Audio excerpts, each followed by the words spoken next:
તો સાબરકાંઠામાં અચાનક વરસાદના કારણે ઈડર બસ સ્ટેશનમાં પાણી ભરાઈ ગયું। આ તસવીરો જુઓ, બસ સ્ટેશનની આ તસવીરો છે। ઈડર બસ સ્ટેન્ડ આખું બેટમાં ફેરવાઈ ગયું। ઈડર બસ સ્ટેન્ડમાં પાણી ભરાતા મુસાફરોને હાલાકી પડી। સફાઈ કર્મચારીઓએ પાણીના નિકાલની કામગીરી હાથ ધરી હતી। તો ઈડરના આ દ્રશ્યો આપણે બતાવીએ, કારણ કે આ તો હજુ વંટોળિયો વરસાદ છે। ત્યાં ઈડરનું આખું બસ સ્ટેન્ડ બેટમાં ફેરવાઈ ગયું। પાણીના નિકાલની કોઈ જ વ્યવસ્થા નથી। હજુ વરસાદ આવ્યો નથી, હજુ તો ઉનાળો છે અને પ્રી મોન્સૂન એક્ટિવિટીમાં જ આ પ્રકારની સ્થિતિ ઈડરમાં જોવા મળી છે।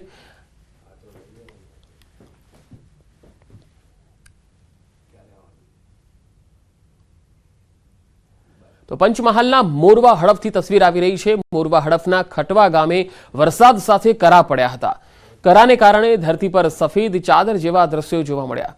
ભર ઉનાળે કમોસમી વરસાદ દરમિયાન કરાનો ખડકલો થઈ ગયો હોય એવું જોવા મળ્યું। તો મોરવા હડફના ખટવા ગામથી આ તસવીરો આવી રહી છે। જોઈ શકાય છે કે કરા પડ્યા છે અને કરા પડ્યા બાદ અહીંયા જાણે સફેદ ચાદર છવાઈ ગઈ હોય એ પ્રકારના દ્રશ્યો જોવા મળ્યા।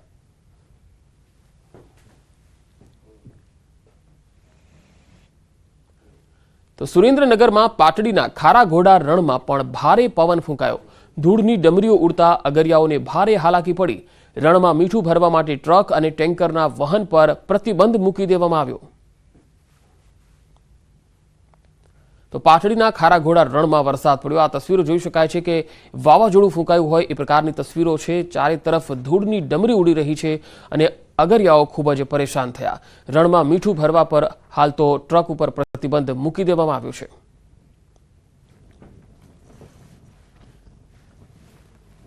હવે રાજકોટથી જે તસવીર આવી રહી છે તે આપણે બતાવીએ। રાજકોટના જેતપુર અને આસપાસના ગામોમાં મોડી સાંજે મિની વાવાઝોડું ફૂંકાયું હતું।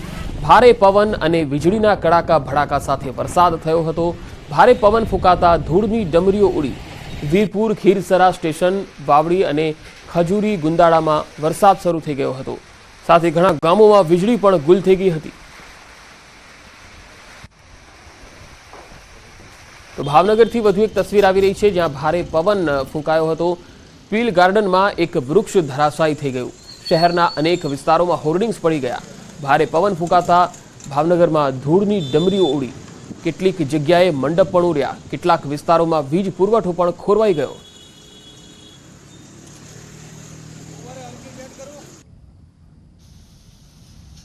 તો પૂર્વ કચ્છના વાતાવરણમાં પણ પલટો આવ્યો। ભારે પવનની સાથે અહીંયા પણ વરસાદી માહોલ જોવા મળ્યો।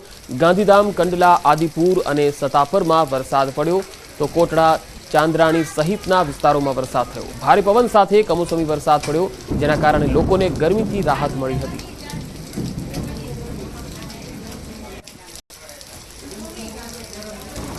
વડોદરાના શિનોરથી આવી રહી છે તસવીર। શિનોરમાં ભર ઉનાળે વરસાદી માહોલ જોવા મળ્યો। શિનોર પંથકમાં મોડી સાંજથી વાતાવરણમાં પલટો આવ્યો। ગાજવીજ અને પવનના સુસવાટા સાથે ધોધમાર વરસાદ વરસ્યો। તરવા, શિનોર, કુકસ અને ટિમ્બરવા, સાંધલી જેવા ગામોમાં ધોધમાર વરસાદ થયો। શિનોર બજારના માર્ગો પરથી વરસાદી પાણી વહેતા થયા। ગાજવીજ સાથે ભારે પવન ફૂંકાતા અનેક ગામોમાં અંધારપટ છવાઈ ગયો। ભર ઉનાળે ફરી એકવાર માવઠું થતા પાકને નુકસાનની ભીતિ પણ સેવાઈ રહી છે। કમોસમી વરસાદથી ખેડૂતો ચિંતિત બની ગયા છે।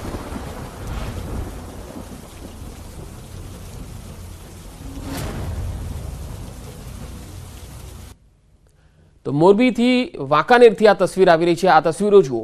વાંકાનેર માર્કેટિંગ યાર્ડમાં બેદરકારીની હદ થઈ ગઈ। વરસાદને કારણે ખેડૂતોની જણસ પલળી ગઈ। યાર્ડના સત્તાધીશોની કામગીરી પર સવાલ ઉઠી રહ્યા છે। અગમચેતીના પગલાં ન લેવાતા આ નુકસાન ભોગવવાનો વારો આવ્યો।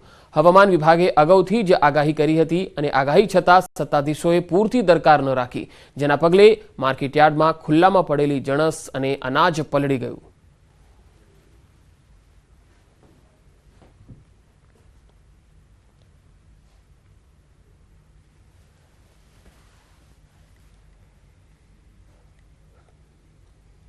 તો કમોસમી વરસાદે કાળો કહેર મચાવ્યો છે। મધ્ય ગુજરાતના આણંદ અને સારસા સહિતના પંથકોમાં વરસાદી માહોલ છવાયો। તારાપુરથી જે તસવીર આવી રહી છે તે આપણે બતાવીએ। તારાપુર એપીએમસીમાં ડાંગરનું હબ કહેવાય છે અને તારાપુર તાલુકામાં સતત વરસાદી માહોલ છે, ભારે પવન સાથે વાદળછાયું વાતાવરણ અને હાલના સમયે એપીએમસી તારાપુરમાં ડાંગરની હરાજી ચાલી રહી છે। જો વધુ વરસાદ થશે તો ખેડૂતો પાસેથી ખરીદેલી ડાંગર પલળવાની પણ ભીતિ છે। તારાપુર એપીએમસીમાં ન્યૂઝ 18 ગુજરાતીએ રિયાલિટી ચેક કર્યું। ઉનાળુ ડાંગરની હજારો થેલીઓ ખુલ્લામાં પડેલી નજરે પડી। કમોસમી વરસાદથી વેપારીઓએ રાતા પાણીએ રોવાનો વારો આવી શકે।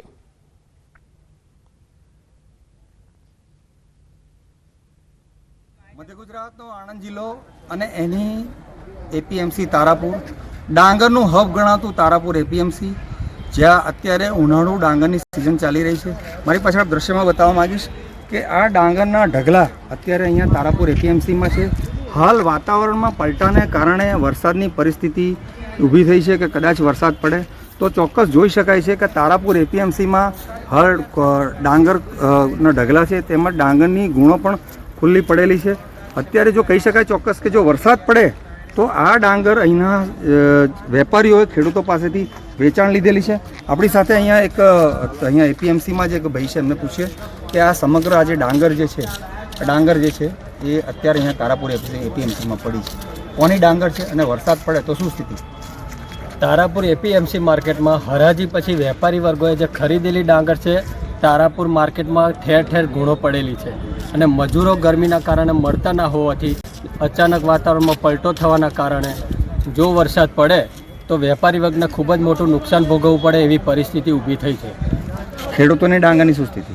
ખેડૂતોની ડાંગરમાં એ લોકોએ એમના ટ્રેક્ટરો કવર કરી લીધા છે એટલે એમને નુકસાન થવાની સંભાવનાઓ બહુ ઓછી છે। તો અહીંયા જે સ્થાનિક છે એમનું કહેવું છે કે અત્યારે જો વરસાદ પડે તો વેપારીઓએ આ ડાંગર ખેડૂતો પાસેથી ખરીદી છે, વરસાદ પડે તો ચોક્કસ ખેડૂતોને નુકસાન થાય। સાથે સાથે અહીંયા સંખ્યાબંધ ટ્રેક્ટરો પણ છે જે ખેડૂતોના છે, જે આવતીકાલની હરાજી માટેના છે, તેમણે તેમની ડાંગરને કવર કરી દીધેલી છે। જનક જાગીરદાર, ન્યૂઝ 18 ગુજરાતી, તારાપુર। સાબરકાંઠામાં વરસાદને કારણે લગ્ન પ્રસંગને અસર થઈ છે। તલોદ તાલુકાના પાસીના મુવાડા ગામે મંડપ ઉડ્યા હતા। વાવાઝોડાના કારણે મંડપ ઉડવાની ઘટના બની। વરરાજા અને કન્યાને ઘરમાં બેસીને પરણાવાયા। વરરાજાને ઘરમાં પરણાવાયા હોવાના દ્રશ્યો પણ સામે આવ્યા, જેમાં અચાનક વરસાદ ચાલુ થઈ જતા મંડપ ઉડી ગયો, જે બાદ ઘરમાં જ ફેરા માટે અગ્નિ પ્રજ્વલિત કરવામાં આવી। આમ બહાર વરસાદ ચાલુ હતો અને ઘરમાં વર અને વધુ ફેરા લઈ રહ્યા હતા।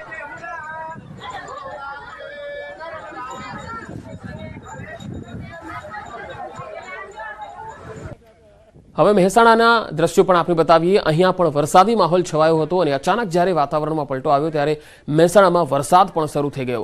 ભારે પવન સાથે વરસાદથી પ્રસંગોમાં લોકોને ખૂબ હાલાકી પડી। સામાજિક અને ધાર્મિક પ્રસંગોના આયોજનોમાં મુશ્કેલીનો સામનો કરવાનો વારો આવ્યો।